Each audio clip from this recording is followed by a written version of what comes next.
Good afternoon friends. एक बार फिर से स्वागत है आपका अपने YouTube channel study with Ravi Thakur पर। माफ़ कीजिएगा, सुबह थोड़ी सी टेक्निकली प्रॉब्लम आ गई थी, जिसके कारण कि वोकैबलरी के बाद जो मेरा वन वर्ड सब्स्टिट्यूशन वाला पार्ट था ये वीडियो का, या ऑडियो तो आपको आ रही थी पर वीडियो किसी कारणवश नहीं आ पाई, तो ये मैं फिर से बना रहा हूँ। आप देख लीजिएगा, अगर आपको समय लगे तो देख लीजिएगा, बाकी कल से आपको दिक्कत नहीं आएगी। तो पहला वन वर्ड सब्स्टिट्यूशन था जो मैंने डिस्कस किया था सुबह आपको। पहला हमारा वन वर्ड सब्स्टिट्यूशन था list of issues to be discussed at a meeting. किसी भी मीटिंग में डिस्कस किए जाने वाला कोई भी जो इशू होता है, क्या उस मीटिंग में क्या डिस्कस किया जाना है, क्या क्या मेन मुद्दे हैं डिबेट करने के लिए, तो उसे बोला जाता है एजेंडा। एजेंडा एग्जाम्पल आप देख सकते हैं, let us resume the agenda for the debate. कि डिबेट के लिए किसी तरह की कोई डिबेट हो रही है तो उसके लिए जो एजेंडा तैयार किया उसको डिस्कस कर लिया जाए, उस पर विचार कर लिया जाए। अगला हमारा वन वर्ड सब्स्टिट्यूशन है द स्टडी ऑफ इंसेक्ट्स। तो कीट पतंगे जो होते हैं, ये छोटे कीट पतंगे, ये इनकी जो अध्ययन होता है, इनकी स्टडी को बोला जाता है एंटोमोलॉजी। एंटोमोलॉजी एग्जाम्पल आप देख सकते हैं, I studied entomology before art school. कि मैंने आर्ट जो स्कूल से पहले वो क्या किस चीज़ का अध्ययन किया, मैंने कीट विज्ञान जो अध्ययन है उसका मैंने अध्ययन किया, एंटोमोलॉजी का अध्ययन किया। अगला हमारा वन वर्ड सब्स्टिट्यूशन है theft of another person's writing और ideas and passing them off as one's own. किसी की साहित्य की चोरी करना, किसी ने किसी तरह का कोई लेख लिखा है, कोई साहित्य लिखा है, तो साहित्यिक चोरी करने के लिए बोला जाता है प्लेजियरिज्म। प्लेजियरिज्म एग्जाम्पल आप दे सकते हैं, plagiarism is an actual crime. तो होना भी चाहिए, जो ये साहित्यिक चोरी है ये वास्तव में एक क्या है, जुर्म है। किसी की साहित्य की चोरी करना क्या है भाई, एक जुर्म है, क्राइम है।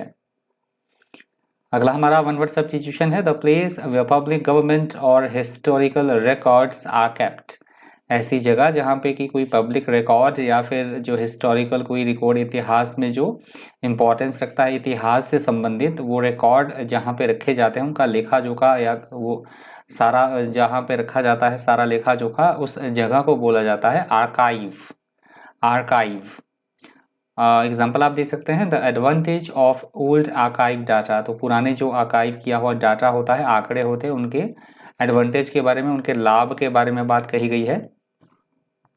मुझे कमेंट भी आ रहा था एक दो स्टूडेंट का कि सर सिर्फ 2-3 ही इडियम्स और फ्रेजेस या फिर वन वर्ड सब्स्टिट्यूशन रखिए डेली बेसिस पे। तो मुझे एक बार फिर से प्लीज़ कमेंट करके बताइएगा। मैंने तो 5-5 लिए थे, 5 आपका ये अपना वन वर्ड सब्स्टिट्यूशन और 5 इडियम्स और फ्रेजेस, तो मैंने 5-5 लिए हैं। आप एक बार फिर से मुझे प्लीज़ इस वीडियो के कमेंट बॉक्स में ज़रूर करके बताइएगा कि 5-5 ठीक है या इससे कम, आपको इससे क्वांटिटी से कम चाहिए। मैं 2-2 भी करूँगा, 2-2 भी कर सकता हूँ, और संडे पे फिर 10-10 ले आएंगे, जैसा भी रहेगा मुझे बता दीजिएगा। अगला हमारा वन वर्ड सब्स्टिट्यूशन है speed of an object in one direction. किसी भी एक डायरेक्शन में किसी ऑब्जेक्ट की स्पीड को बोला जाएगा, गति, या गति को, जिसको हम गति बोलते हैं, चाल बोलते हैं, किसी भी एक डायरेक्शन में किसी ऑब्जेक्ट की चाल को बोला जाता है वेलोसिटी। वेलोसिटी एग्जांपल आप देख सकते हैं the highest velocity attainable by falling object. तो कोई गिर रहा है ऑब्जेक्ट, उसकी हाईएस्ट गति की बात की जा रही है, कि उसकी चाल कितनी उसने अटेन की उसकी बात की जा रही है। तो आई होप आपको पांचों के पांचों ये बिल्कुल से समझ में आ गए होंगे। एक बार से मैं फटाफट से आपको रिवाइज करा देता हूँ। हमारा पहला जो वन वर्ड सब्स्टिट्यूशन था वो था एजेंडा, मतलब किसी भी मीटिंग में डिस्कस किए जाने वाले पॉइंट्स। हमारा जो दूसरा वन वर्ड सब्स्टिट्यूशन है वो है कीट पतंगों के अध्ययन को बोला जाता है एंटोमोलॉजी। तीसरा हमारा था साहित्यिक चोरी, किसी का लेख चुराना या साहित्य की चोरी को बोला जाएगा प्लेजरिज्म। हमारा फोर्थ था कि जहाँ पे इंपॉर्टेंट डाटा रखा जाता है, पुराना डाटा, आंकड़े रखे जाते हैं, हिस्टोरिकल रिकॉर्ड जहाँ पे रखे जाते हैं, उस जगह को बोला जाता है आर्काइव। और हमारा लास्ट वन वर्ड सब्स्टिट्यूशन था किसी भी जो ऑब्जेक्ट है उसकी चाल को, उसकी गति को बोला जाता है वेलोसिटी। तो आई होप आपको अच्छी तरह से समझ में आ गए होंगे। मूव करते हैं अपने इडियम्स और फ्रेजेस की तरफ। हमारा जो इडियम्स, और एक मिनट से आप होल्ड कीजिएगा प्लीज़, एक minute, let me check. Idioms और फ्रेजेस पे आ जाते हैं अपना। आई होप आपको विजिबल हो रहा होगा अब। तो ये हमारा पहला इडियम था, हमारा पहला आज का idiom sailing in the same boat. मतलब sailing in the same boat idiom या फ्रेज, इडियम और फ्रेजेस दोनों आप बोल सकते हैं, लोकोक्ति और मुहावरे हिंदी में इसको बोला जाता है। तो इसका मतलब होता है कि समान स्थिति में होना, कि मैं भी उसी किसी प्रॉब्लम में हूँ, दूसरा भी उसी प्रॉब्लम में फंसा हुआ है कुछ, तो दोनों की समान स्थिति को बोला जाएगा selling in the same boat, being in the same difficult situation. और एक बात और मैं आपको बताना चाहूँगा, जो भी मैं आपके लिए सीरीज़ लेके आ रहा हूँ, ये मैं प्रीवियस पेपर्स में से लेके आ रहा हूँ, बहुत इंपॉर्टेंट ये सीरीज़ है, इसको ज़रूर करके देखिएगा आप। प्रीवियस पेपर्स में जितने भी ईडियम्स और फ्रेजेस और वन वर्ड सब्स्टिट्यूशन पूछे गए हैं वो मैं सारे लेके आ रहा हूँ आपके लिए। और साथ में मैंने यहाँ लिखा भी है, देखिए CPU के एग्जाम 2011 में ये पूछा गया था ईडियम। तो इसका मतलब होता है समान स्थिति में होना। आई होप आपको क्लियर हो गया होगा। एग्जाम्पल देख लेते हैं फटाफट से। She is always complaining that she doesn't have enough money but we are all in the same boat. कि किसी लड़की की बात की जा रही है कि वो हमेशा कंप्लेन करती है कि उसके पास पैसा नहीं है, उसके पास पर्याप्त जो है वो पैसा नहीं है, परंतु उसे ये ज्ञात नहीं है कि हम एक ही मतलब हम मेरे पास भी पैसा नहीं है, हम एक ही स्थिति है हमारी दोनों की। We are in the same boat, कि हम दोनों एक ही बोट पे हैं, मतलब उसके पास भी पैसे नहीं है, मेरे पास भी पैसे नहीं है। तो आई होप आपको क्लियर हो गया होगा। फटाफट बढ़ते हैं अपने दूसरे इडियम की तरफ। हमारा दूसरा इडियम है गिफ्ट ऑफ द गैब। गिफ्ट ऑफ द गैब का मतलब होता है अच्छा वाक चातुर्य रखना, वाक पटुता जिसको बोलते हैं हम। कई बार अब अगर आप एडिटोरियल वोकैबुलरी डेली बेसिस पे फॉलो करते हैं तो मैं आपको एक वर्ड बताता हूँ, रेटोरिक। बहुत बार आता है वर्ड रेटोरिक। वाक पटुता या वाक चातुर्य मतलब बोलने की क्षमता, जो हम बोलें तो उससे दूसरे जो है वो इन्फ्लुएंस हों, प्रभावित हों। तो ऐसी क्वालिटी को बोला जाता है ईडियम में गिफ्ट ऑफ द गैब। जैसे हमारे प्रधानमंत्री श्री नरेंद्र मोदी जी हैं, वो अच्छे वक्ता हैं एक, तो इस कंटेक्स्ट में आप समझ सकते हैं। Ability to speak well is called gift of the gab. Example देख लीजिए।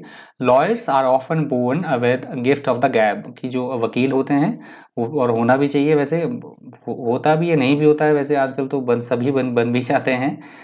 लॉयर्स देख मतलब जनरली तौर पे ये स्टडी देखा गया है, जो मैं एग्जांपल लिया आपके लिए, कि लॉयर्स जो होते हैं, जो वकालत करते वकील होते हैं, वो उनमें मतलब जन्मजात ही एक क्या होती है, अच्छी बोलने की योग्यता, मतलब वो अच्छी बोलने की योग्यता के साथ ही पैदा होते हैं। इस तरह का एग्जांपल दिया गया है। अगला हमारा ईडियम है to keep the wolf from the door. To keep the wolf from the door idiom का मतलब होता है कि किसी तरह से भी गुजर बसर करना, मतलब अपना जीवन यापन करना किसी भी तरह से बड़े मुश्किल के साथ। Escape starvation, that is called to keep the wolf from the door. Example आप देख सकते हैं। I work part time to pay the mortgage and keep the wolf from the door, कि मैं पार्ट टाइम थोड़ा सा काम करके अपना जो मॉर्गेज, मैंने कोई संपत्ति रखी हुई है, कोई लोन मैंने लिया हुआ है, तो उसकी मैं किस्तें दे रहा हूँ, मतलब उसका इंस्टॉलमेंट जो है पे कर रहा हूँ, और मतलब किसी तरह से गुजर बसर मैं कर रहा हूँ। अगला हमारा इडियम है सॉफ्ट ऑप्शन। सॉफ्ट ऑप्शन का मतलब होता है किसी भी चीज़ को करने का कोई आसान विकल्प, कोई ईजी मेथड, कोई easy way, easy and agreeable opinion, that is called soft option. Example आप देख सकते हैं। Even though my dad had always wanted to be a cartoonist, कि जबकि मेरे फादर्स हैं जो वो कार्टूनिस्ट एक बनना चाहते थे, उनका हमेशा सपना था कि वो कार्टूनिस्ट बने, बट क्या हुआ, he took the soft option and got an office job, so he had have a secure income for the family. पर इसके बाद भी उन्होंने क्या किया कि विकल्प चुना कि एक गवर्नमेंट जॉब जो है वो होनी चाहिए, और जिससे कि एक फैमिली के लिए परमानेंट इनकम का, एक आय का जो है वो साधन बन पड़े। तो इसके लिए उन्होंने क्या किया, जॉब करनी पड़ी उन्हें एक सॉफ्ट ऑप्शन के तौर पे। और मैंने जो इमेज लगाई है इस समझ लीजिए आप कि ये लेडी है और ये मिरर देख रही है, तो ये इजी टू कैरी है, कहीं भी इसको ले जा सकते हैं, मतलब इनके पास एक अच्छा विकल्प है ये मिरर देखने का, कहीं भी ये अपना मेकअप जो है कर सकते हैं इस मिरर के थ्रू। लास्ट हमारा इडियम है a little gush of gratitude. A little gush of gratitude का मतलब होता है किसी ने हमारे लिए कोई काम किया है और हम उसके एहसानमंद होना, उसके आभारी होना, उसका थैंकफुल करना, फीलिंग ग्रेटफुल टू समवन जिसने हमारी हेल्प की हो या कोई काम किया हो, that is called a little gush of gratitude. Example आप देख सकते हैं। The young women felt a little gush of gratitude towards her colleague for talking special efforts and making her comfortable. किसी महिला कर्मचारी की बात हो रही है कि जो उसका जो सह कर्मचारी था, कोई इसका जो साथ में काम करने वाला था ऑफिस में, उसने उसकी हेल्प की, तो उसने महिला ने उसका स्पेशल जो है वो थैंक यू किया, एहसानमंद रही, वो उसकी आभारी रही, एहसानमंद रही। आई होप आपको पांचों के पांचों इडियम भी समझ में आ गए होंगे। फटाफट से इसका रिवीजन मैं करवा देता हूँ एक बार से, देख लीजिए फटाफट। पहला हमारा था selling in the same boat, का मतलब एक समान स्थिति में होना। दूसरा हमारा आइडियम था गिफ्ट ऑफ द गैब का मतलब होता है बोलने की अच्छी बोलने की योग्यता रखना, that is called gift of the gab. हमारा थर्ड वाला था जो keep the wolf from the door, मतलब किसी तरह से जीवन यापन करना, अपना गुजारा करना, खर्चा चलाना, that is called to keep the wolf from the door. हमारा अगला आइडियम था सॉफ्ट ऑप्शन का मतलब होता है किसी भी चीज़ का कोई आसान विकल्प, इजी वे में किसी चीज़ को करना, इजी से जो चीज़ अवेलेबल हो, that is called soft option. और लास्ट हमारा इडियम था अ लिटिल गश ऑफ ग्रेटिट्यूड का मतलब होता है किसी के आभारी रहना, किसी के एहसानमंद रहना, उसे बोला जाएगा ईडियम में अ लिटिल गश ऑफ ग्रेटिट्यूड। तो आई होप आपको सेशन थोड़ा सा इन्फॉर्मेटिव लगा होगा, कुछ फ्रूटफुल रहा होगा आपके लिए। सुबह के लिए क्षमा चाहता हूँ, कल के लिए मुझे बता दीजिएगा कमेंट में कि 5-5 करूँ या 2-2 ही लेके आऊँ, जैसा भी आप बोलेंगे वैसा कर लेंगे। तो इस वीडियो में इतना ही, ज़्यादा ना समय लेता हुआ आपका। वीडियो को प्लीज़ लाइक कर दीजिएगा, वीडियो पूरा देखे करें, और अगर हो सके तो प्लीज़ शेयर भी कर दीजिएगा। इस वीडियो में इतना ही, इसी तरह के इन्फॉर्मेटिव वीडियोज़ के लिए बन रही है चैनल पर। Thank you, thanks for watching.